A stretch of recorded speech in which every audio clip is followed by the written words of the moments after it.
paga nosso pecado na cruz, depois que morre, o que acontece? Ele torna a viver, ressuscita. É que dá gosto, um bafatado na morte. Vai parar. E vence a morte. 6 discípulos, que os 12, mais que 12, tinha mais que alguma coisa, estavam assim tristes, como eles que lembravam que Jesus ia ressuscitar. Ó, que Jesus pôs nos olhos que você condiz. Vocês vão entender que Jesus é um grande rei. Depois que Jesus morre, que os discípulos de Jesus, essa da própria, ó, Jesus morre. Jesus era fixe, não, já está no 3º dia que Jesus morre. Nada que acontece. Por que não faz igual? Por que não faz igual?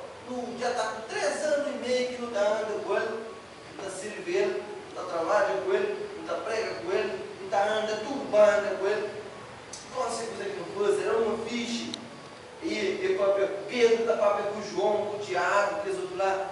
Lembra aquele dia que não encontra aquele viúva que estava, o único filho que está morre, viúva está chora, Jesus está chegando a ele, está ressuscitando esse vídeo, ele fica feliz. Vixe aquele dia ou não?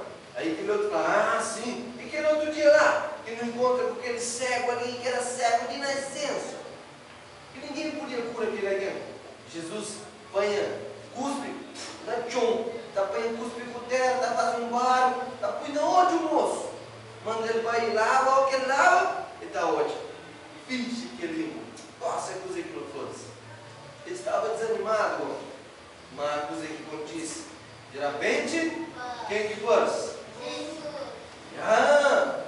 Jesus passa nas 6h30. E Jesus fala, não se espanta não, não se fica com medo não, é mim próprio. Eles pensam que é coisa, eles pensam que é um fantasma, e pensam que é uma alma. Jesus fala, calma, alma cadê de corpo, em espanhol. E espanhol, Jesus é morto.